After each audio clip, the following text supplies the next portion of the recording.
Olá meus queridos irmãos, sejam muito bem-vindos ao canal Apologetas. Aqui você encontrará os melhores vídeos para edificar a sua fé. Mas antes de começar, gostaria de pedir que deixe seu like e se inscreva no canal para não perder nenhum vídeo que eu poste por aqui. Dito isto, vamos para a mensagem de hoje. O que está acontecendo hoje é que muitos não acreditam mais na doutrina do inferno. A sociedade pagã aí fora, bem como a igreja contemporânea, não acredita na existência de um lugar como o inferno. Outros não acreditam que o inferno é como ele é, um lago de fogo. Outros não acreditam na duração do inferno, toda a eternidade. Afinal de contas, se eu pequei 70 anos... então tem que ser punido 70 anos. Agora eu peco 70 anos e fico uma eternidade no inferno. Então as pessoas estão tendo ideias equivocadas do inferno. Uns não creem que ele existe, outros creem que ele existe, mas que ele não é como dizem que é. E outros não creem na duração do inferno. Então há ideias muito rasas e equivocadas sobre a doutrina do inferno. E também ninguém quer pregar porque não é uma mensagem popular, uma mensagem que lota a igreja. Afinal de contas todo mundo trabalha, dá um duro danado a semana inteira e vai vir na igreja ouvir sobre o inferno. Não, vamos falar de coisas boas. Agora eu vou te dizer por que a doutrina do inferno não é popular. Por que não se prega sobre o inferno? Ao longo da história da igreja, foram-se criando conceitos equivocados sobre o inferno, que fizeram com que o povo dessa época não cresce no inferno. Vou falar novamente, ao longo da história da igreja, ao longo do período da história da igreja, a igreja tem 2000 anos, começou em Atos, até hoje. Ao longo da história da igreja, foram se criando conceitos, ideias equivocadas a respeito do inferno, que fizeram com que as pessoas desse século não crescem mais nessa doutrina. E eu vou citar pelo menos 3 conceitos, 3 correntes de pensamentos sobre o inferno equivocadas, que fazem com que o pessoal de hoje não creia. É o agnosticismo, o aniquilacionismo e o universalismo. São 3 conceitos equivocados do inferno que fizeram com que as pessoas não crescem mais. Primeiro, o agnosticismo. O que é o agnosticismo? Para sabermos o que é essa corrente de pensamento, precisamos saber o que significa a palavra agnóstico. Vem de um termo grego chamado gnosis. Gnosis quer dizer conhecimento. Agnosis, o que é o A? O A é a partícula negativa, não, sem. Agnosis, sem conhecimento. O agnosticismo, sem conhecimento, ele ensina que não há conhecimento suficiente do inferno para saber se ele existe.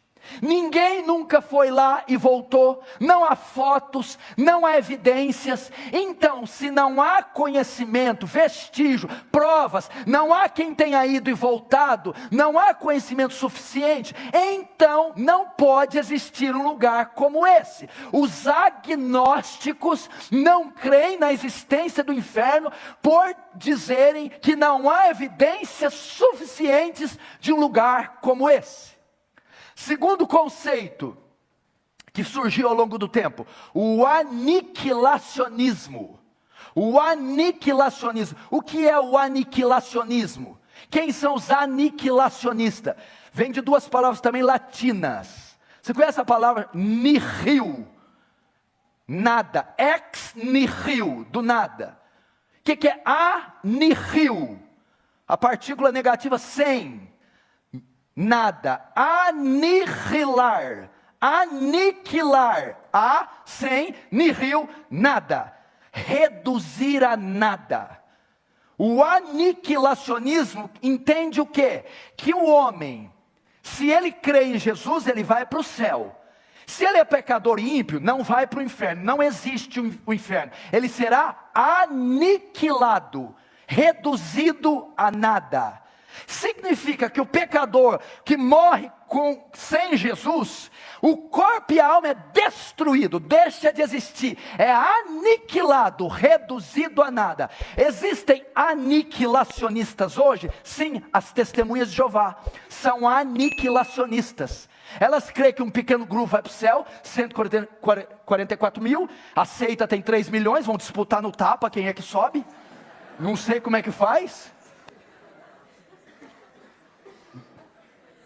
Exegese pobre de 144 mil, que coisa mais pobre?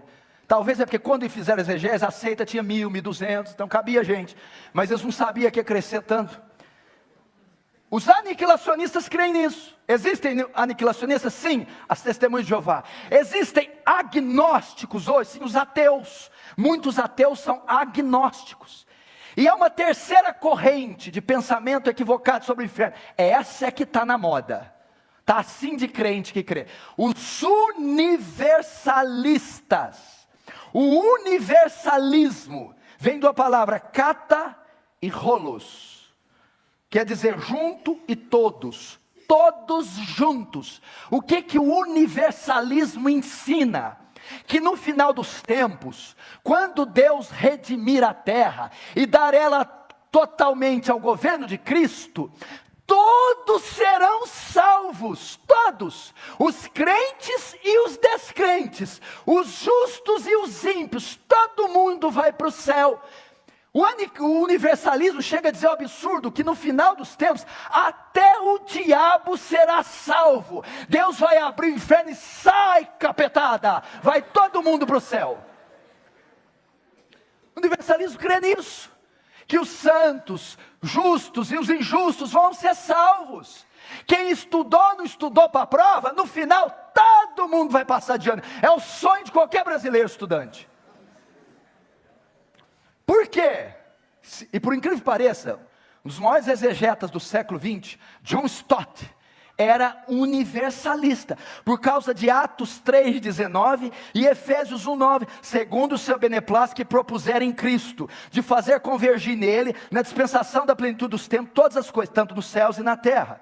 O Atos 3,19, 21 diz que o qual convém que o céu contenha, até os tempos da restauração, de tudo, dos quais falou Deus pela boca dos seus profetas. Por causa de um termo grego aqui, apocatástase, a restauração de todas essas coisas. Alguns exegetas, alguns teólogos entendem que este verbo grego significa que no final, Deus vai restaurar tudo através de Jesus e vai salvar todo mundo. Então vai entrar no céu toda a raça humana, desde Adão, todos receberão perdão, quem crê, quem não crê, o justo, o ímpio, até Satanás. Por incrível que pareça, na igreja de Cristo, se é que podemos chamar de igreja de Cristo, está assim de universalistas. Agora, existe um quarto conceito, é o conceito bíblico, a visão bíblica do inferno.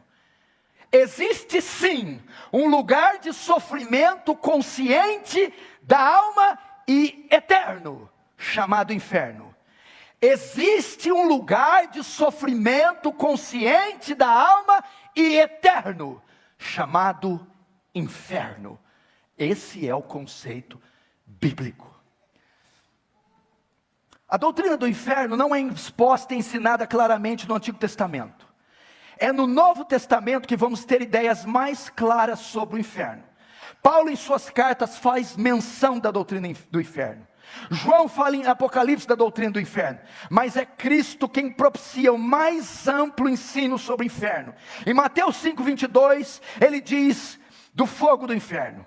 Mateus 5,29 e 30 diz que a punição será mais severa no inferno do que perder um membro do corpo. Mateus 7,19 diz que a árvore que não produz fruto será lançada no inferno. Mateus 8,12 diz que serão lançados nas trevas exteriores. Mateus 13, 40, 50, a parábola do joio diz que no final serão lançados no inferno. Marcos 2, 42, 48 diz que é o lugar onde o verme não morre, o fogo não se apaga. E na parábola dos talentos, das bodas, das ovelhas, ele diz para aquele que condena que irão para o inferno. O ensino sobre o inferno não pode ser negado, pois é uma doutrina explicitamente bíblica. Negar a doutrina do inferno é negar a própria palavra de Deus. Existem 4 palavras para inferno na Bíblia. Presta atenção.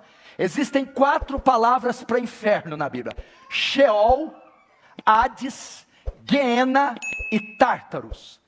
A Bíblia, quando quer designar inferno, ela usa 4 palavras: Sheol, Hades, Guiena e Tártaro. Sheol é a palavra do Antigo Testamento, a palavra hebraica, que significa sepultura, túmulo, mundo dos mortos e inferno. Hades é a palavra grega, a transliteração grega do hebraico Sheol, que significa também sepultura, que significa morte, que significa mundo dos mortos ou inferno. Existe a palavra Tártaros, que é mencionada uma vez só na Bíblia, está nas cartas de Pedro, que é designada por abismo, onde os demônios estão aprisionados até o dia do juízo. E existe a outra palavra que é Guiena, Guiena, o vale de Rinom. E eu quero falar um pouco sobre Guiena. O que é o Guiena? Guiena é a palavra mais forte e a que mais expressa o inferno. Guiena é uma palavra composta de 2 palavras, que significa Ge-Rinom. É o vale de Rinom. O que é o vale de Rinom? Essa palavra era usada no Antigo Testamento para designar o vale de Rinom. Vale de Rinom era um local onde o rei ímpio Manassés queimava seus filhos ao deus Moloque. Era um lugar onde os reis pagãos e Manassés erigiam uma estátua de um deus chamado Moloque, e colocavam fogo dentro, e jogavam crianças para serem incineradas, oferecidas a Moloque, eram queimadas. Manassés ofereceu seus filhos para serem queimadas ao deus Moloque. Jeremias 7 chama o vale de Rinom de vale da matança. No Novo Testamento, na época de Jesus, onde era o vale de Rinom? Para que ele servia? Na época de Jesus, o vale de Rinom era o lixão da cidade de Jerusalém. Jerusalém, uma grande cidade, depositava o seu lixo em um vale, no vale de Rinom. E o que acontecia lá? Lá era depositado lixo orgânico e inorgânico, era jogado papel, tecido, comida, animais mortos, pedaços de membros amputados humanos e corpos humanos eram jogados no vale de Rinom, no lixão. A quantidade de lixo o que fazia, e o que os lixões fazem para dar cabo do lixo? Incineram, atiram fogo para que o lixo se consuma. A quantidade de lixo que o vale de Rinom, o lixão de Jerusalém, recebia era tão grande que o fogo nunca apagava, sempre estava recebendo lixo, de modo que o fogo estava constantemente pegando. E aquele fogo queimava o quê? Lixo, animais e cadáveres de homens, cheios de verme. Por isso Jesus vai dizer, onde o fogo não apaga, a ferida não cicatriza e o verme não morre. Quando Jesus quis expressar para os judeus o que é o inferno, ele diz, olhe para o vale de Rinom. O inferno é como ele, onde o fogo não apaga, onde o verme não morre, a ferida não cicatriza, e corpos queimarão constantemente.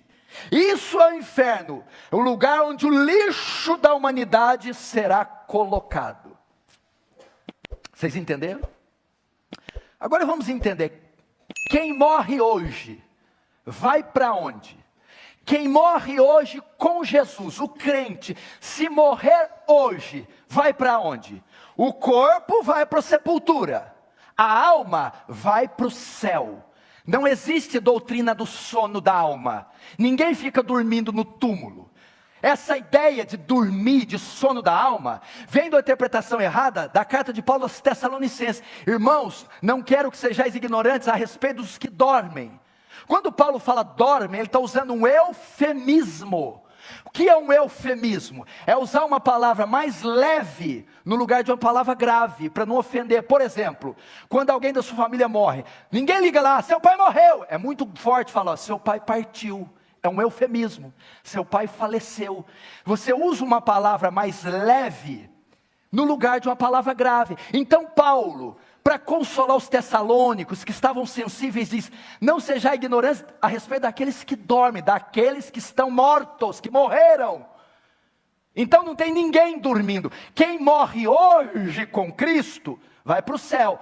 Qual a base bíblica? A passagem da crucificação, quando o ladrão diz para Jesus: mestre, lembra-te de mim quando entrar no teu reino. Jesus diz: em verdade, verdade te digo, hoje mesmo estará comigo no paraíso. O ladrão, quando morreu na cruz, o corpo foi para onde? Para o túmulo. A alma para o céu, para o seio de Abraão, para o paraíso, para uma bem-aventurança celeste. Jesus, quando morreu, o corpo foi para onde? Para a sepultura, que José de Arimateia comprou. E a alma? Para o paraíso.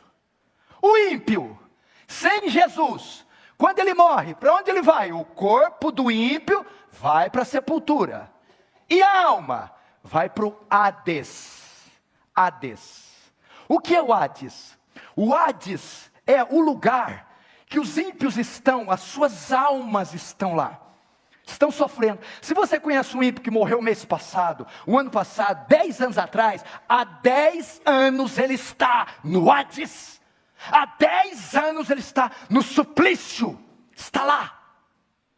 E o Guiena, presta atenção, o Hades é um lugar que só a alma está, o Guiena é um lugar que está o corpo e a alma. Quando você vai para a parábola do rico e Lázaro, a Bíblia diz que o rico está no Hades, porque só está a alma. Quando você vai para Mateus 10, onde eu disse, lá a palavra grega não é Hades, é Guiena. Por quê? Porque Jesus diz, vai perecer tanto a alma quanto o corpo. O Guiena é para depois da ressurreição, é o lago de fogo, é o que está em Apocalipse 20, a morte, a besta, o inferno, todos que não foram achados escritos no livro da vida, serão lançados no Guiena, no lago de fogo. É assim, quando Jesus voltar, o justo vem do céu e o corpo dele ressuscita, e alma e corpo se unem em um corpo glorificado, para estar para sempre com Jesus nos céus, entendeu? O corpo do justo se decompôs, está na sepultura, a alma está no céu. Com a volta de Jesus ocorre a ressurreição, aquele corpo se recompõe, e encontra com o Espírito, e se une Espírito e corpo glorificados, incorruptíveis, para estar com Jesus no céu. O ímpio, quando Jesus voltar, a ressurreição do ímpio, o corpo se refaz, e a alma sai do Hades, e se unem corpo e alma, para não estar no Hades agora, mas agora para o Guiena, para o lago de fogo, onde corpo e alma estarão. Agora, quem está no Hades? Todos que morreram sem Jesus. Quem está agora no Guiena? Ninguém. Tem uma fita lá, não foi inaugurada ainda. Quem será o primeiro que vai inaugurar o Guiena? Isso não é caso de rir, não. Quem será o primeiro a cortar a fita para entrar no Guiena? Na volta de Jesus, o corpo ressuscita, a alma sai do Hades para estar no lago de fogo. Por que Jesus deu a ideia do vale de Rinom, do lixão? Que a ferida não cicatriza, o verme não morre, o fogo não se acaba. Porque os condenados receberão corpos indestrutíveis. Eles vão desejar morrer no inferno, mas não morrerão. Terão corpos indestrutíveis no inferno. E ficarão lá pelos séculos dos séculos dos séculos dos séculos. Quantos estão entendendo? Diz amém. Amém.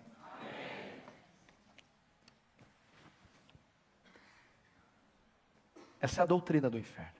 Agora, vamos ver algumas características do inferno. Como é esse lugar? Tem gente que fala que o inferno é aqui. Inferno bom com boate, com escola gelada. Inferno, Como é esse lugar? Vamos ver algumas características que a Bíblia traz. Abre comigo em Lucas capítulo 16.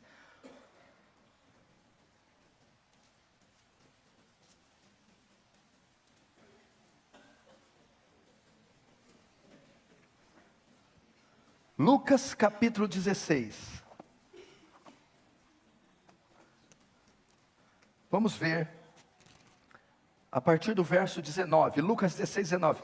Ora, havia certo homem rico que se vestia de púrpura e linho finíssimo, e que todos os dias se regalava esplendidamente. Havia também certo mendigo chamado Lázaro, coberto de chagas, que jazia à porta daquele, e desejava alimentar-se das migalhas que caíam da mesa do rico, e até os cães vinham lamber-lhes as úlceras. Aconteceu morrer o mendigo e ser levado pelos anjos para o seio de Abraão. Morreu também o rico e foi sepultado. No inferno, agora começam as características.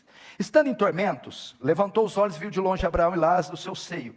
Então clamando disse: Pai Abraão, tem misericórdia de mim, manda Lázaro que molhe a água à ponta do dedo e me refresque a língua, porque eu estou atormentado nessa chama. Diz porém Abraão: Filho, lembra-te que recebeste os teus bens em vida, e Lázaro igualmente os males. Agora porém aqui ele está consolado, tu em tormentos. E além de tudo está posto um grande abismo entre nós e vós, de sorte que os que querem passar daqui para vós outros não podem, nem os de lá para nós. Até aí. Aqui nós temos uma parábola que mostra duas pessoas morrendo e dois destinos diferentes. Um vai para o céu, outro vai para o inferno. E aqui Deus, por sua soberania, quis descrever detalhes do inferno e não do céu. Primeira característica do inferno. A Bíblia fala aqui no verso 22. Vê se é isso mesmo.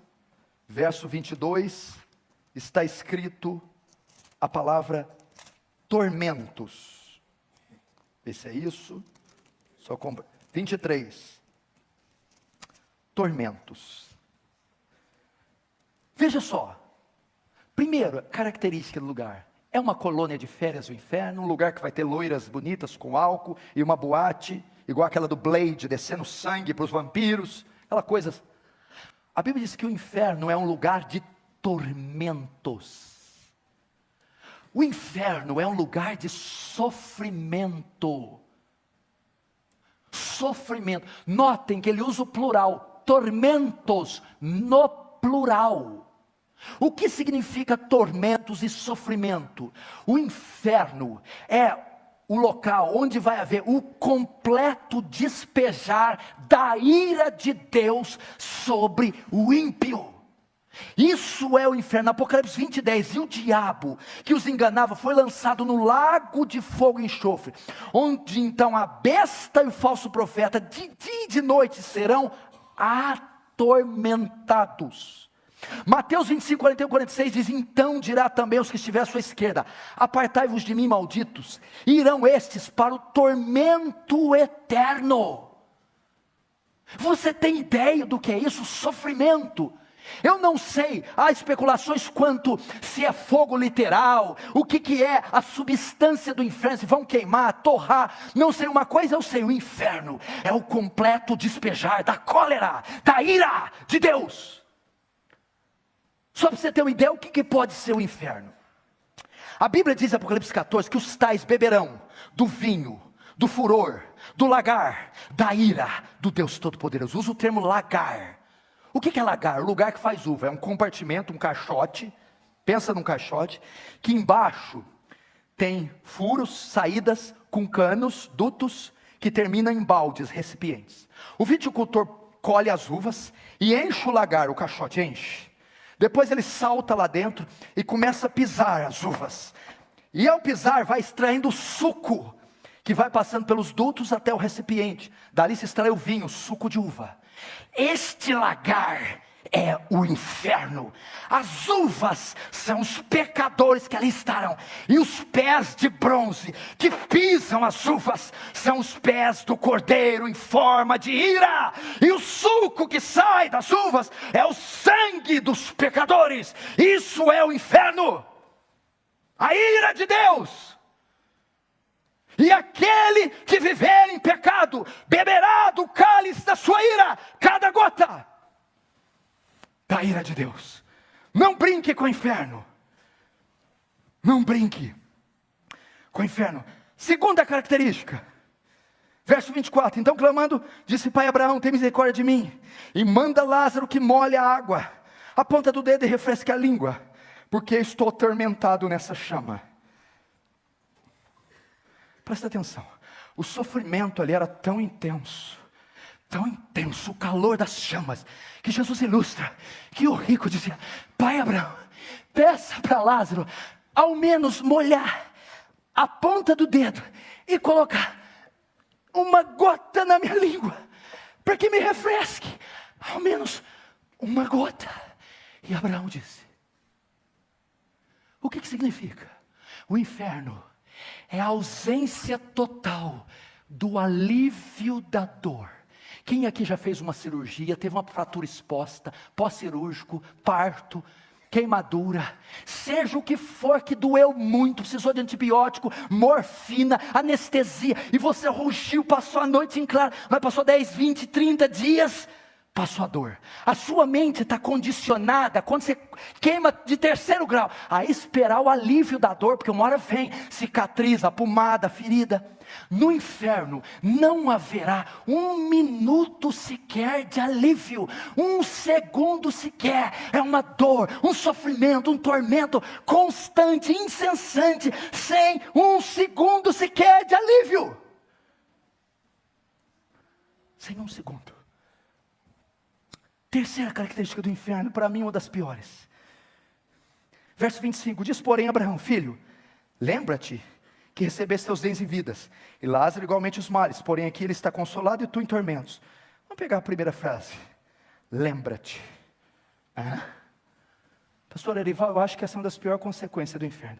Lembra-te, lembra-te, significa que a memória não vai ser tirada no inferno. Você se lembrará da tua mãe, do teu pai, que tanto orou por você, da tua esposa, marido ímpio, que convidou você para ir no culto e você não foi, que pediu para você ler a Bíblia e você não leu, que pediu para você mudar o seu jeito e você não... A memória não será tirada. Você se lembrará do Evangelho, se lembrará da Escritura. Você, se caso for para lá, se lembrará deste culto aqui. Você que me vê pela TV, pela internet, se lembrará destas palavras. Então a memória irá comichar no inferno. Vai se lembrar das oportunidades que teve, de fazer o bem e não fez, de receber o Evangelho e não recebeu, de crer e se arrepender e não creu, de abandonar o pecado, o vício, a droga e não o fez. Então lá se lembrará de cada cena. Quer juízo pior que esse? Quarto, verso 26, e além de tudo está posto um grande abismo entre nós e vós, de sorte que os que querem passar daqui para vós outros não podem, nem os de lá para nós. Quarta característica do inferno: você nunca mais estará na presença de um santo, nunca mais verá um pastor, nunca mais verá aquela mãe de oração, nunca mais estará com a sua esposa, nunca mais, há um abismo entre o céu e o inferno, nunca mais ouvirá um louvor, nunca mais cultuará o Senhor, nunca mais estará na presença de um homem ou uma mulher piedosa. E a Bíblia diz que os que de lá querem passar para lá não pode. Você vai buscar saídas no inferno, não há saídas, uma porta para abrir, não há portas, um muro para saltar, não há muros, um túnel para entrar, não há túneis. Não há saída, é uma dimensão escura, negra, que tem caminho e porta só de entrada. Você gritará: mãe! Não tem mãe no inferno. Nunca mais verá um beija-flor, uma samambaia, um rio. Nunca mais verá uma rosa. Você esquecerá que existiu o amarelo, o vermelho. Você esquecerá do som, das cascatas, do céu, das esferas. Só escuridão e trevas. Quinta e pior consequência do inferno para mim, porque ela é a mistura de todos os anos, de todas as coisas. A duração do inferno. Quanto tempo que é a memória, a ausência do alívio, tormentos no plural, Quanto tempo vai ser sem estar na presença de um santo? Eternamente. Pelos séculos, dos séculos, dos séculos, dos séculos, dos séculos, dos séculos, dos séculos. De eternidade em eternidade, eternidade. Infinito. Para todo sempre. Um dia um pastor me ilustrou o que é eternidade. Para ter uma ideia, que nós não vamos ter ideia. Ele disse, imagina o monte mais alto do mundo rochoso, o K2 ou o Everest. O K2. São milhões de litros cúbicos de rocha vulcânica. Suponhamos que venha um beija-flor de 1000 e 1000 anos e dê 3 bicadas no Everest, no K2. Vem e dá 3 bicadas. Depois de 1000 anos ele volta e dá mais 3. Até ele consumir o monte inteiro. Quando acabar, coloca outro. Uma ideia de eternidade. Essa é uma ideia de eternidade. Irmãos, você que me assiste pela internet, vocês que estão aqui, que relevância você tem dado a isso?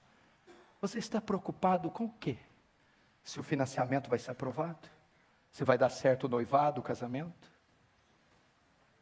Você está preocupado com a saúde do corpo? Ou o passeio que vai dar? A viagem para Paris, Nova York? Londres? Por que não pensar na sua eternidade? Você tem um corpo mortal, mas tem uma alma imortal. Você sabe onde vai passar os últimos 20 anos, mas sabe onde vai passar a eternidade? Eu vou falar uma coisa aqui, mas não fica bravo comigo não.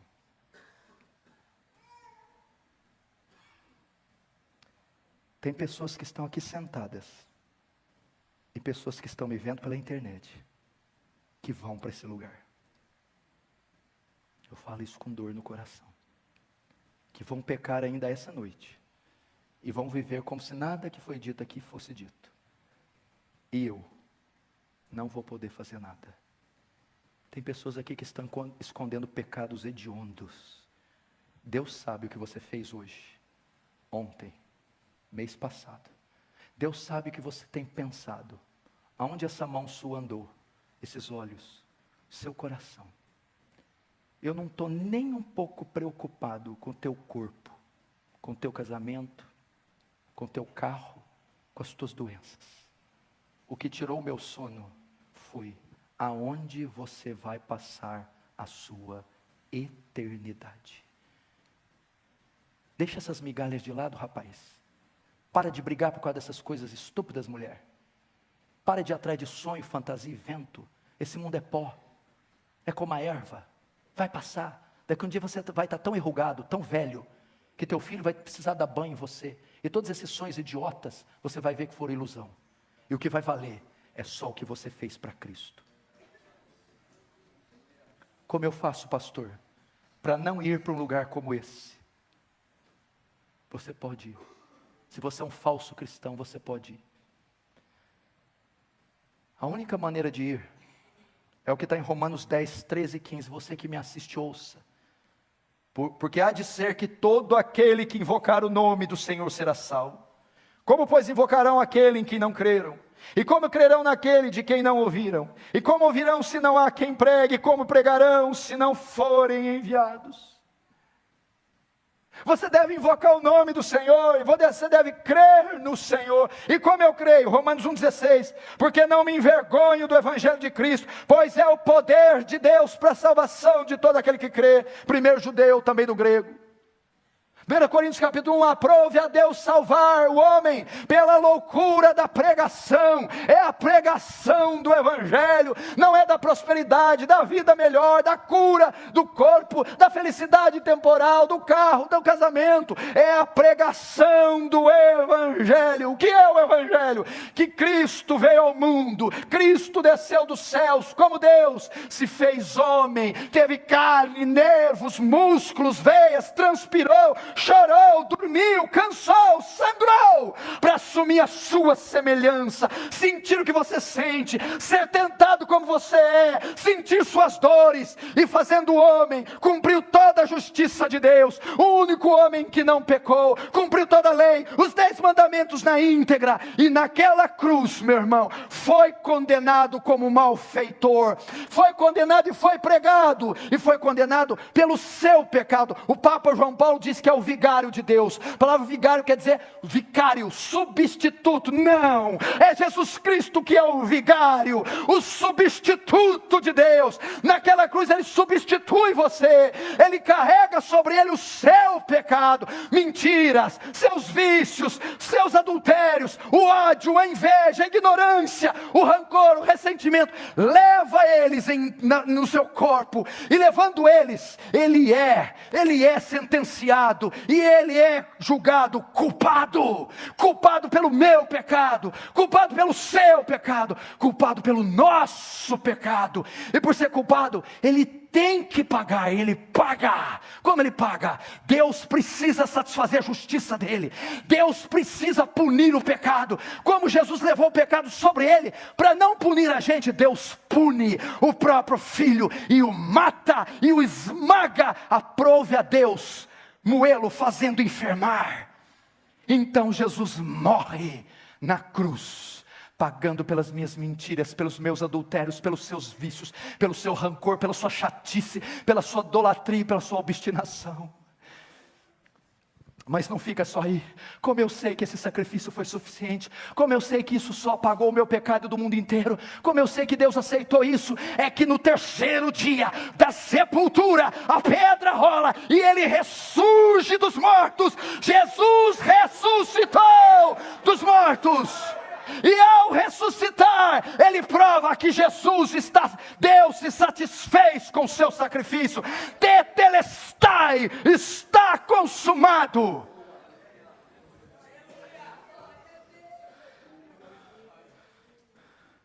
Essa é a única maneira de ser salvo. Agora, o plano foi feito, o sacrifício foi executado. Como eu recebo os benefícios dele? Como eu sou salvo da ira, do inferno, do Guiena, do lago de fogo? Eu devo responder a esse sacrifício, devo responder à cruz com arrependimento e fé. Você que está aqui, que não quer ir para aquele lugar, você que me ouve, que não quer ir para o inferno, você deve se arrepender dos seus pecados, você deve crer em Jesus. O que é arrependimento? Metanoia, mudança de mente, é se voltar contra o seu pecado, é se voltar contra o seu estilo de vida. Não é um sentimento, me arrependi de ter falado aquilo outro. Não, arrependimento bíblico é: eu mudei o meu conceito de Deus, o meu conceito a respeito das Escrituras, meu conceito a respeito de pecado, o meu conceito da vida, meu conceito como pai, como marido, como filho, como profissional. Eu mudei, eu estava completamente enganado, equivocado, e agora eu dou as costas para a vida que eu tinha, para o pecado. Metanoia, arrependimento. Segundo, como eu sou salvo? Fé. Não é aquela fé, eu creio em nosso Senhor Jesus Cristo que Ele vai curar a dor, não. É a fé salvadora. O que é a fé? Confiança. É olhar para Deus e a sua santidade, olhar para Deus e a sua lei, a sua justiça, dizer: eu nunca vou cumprir a lei, eu nunca vou atender as perspectivas da justiça de Deus. Tudo que eu mereço é o inferno. Minhas obras, vela, procissão, missa, meus sacrifícios, obras, de nada servem. Tudo que eu mereço é o inferno. Mas eu lanço a minha confiança de salvação, lanço a minha esperança na cruz, no mérito de Cristo, na pessoa de Cristo. Eu não irei para o céu por causa de mim, eu irei por causa dele. Não irei pelas minhas obras, irei pelas deles. Não irei pela minha bondade, mas irei pela bondade dele, e nele eu descanso. Na cruz eu descanso, no sacrifício eu descanso. Se você se arrepender e crer, você é salvo na hora. Agora, hoje, aí no banheiro, aí no carro, no trânsito, aí onde você está, no celular, onde quer que seja, você é salvo hoje. Passa da morte para a vida hoje, da morte para a vida agora. Seus pecados são cancelados, apagados, o martelo é batido, e você é considerado justo diante de Deus.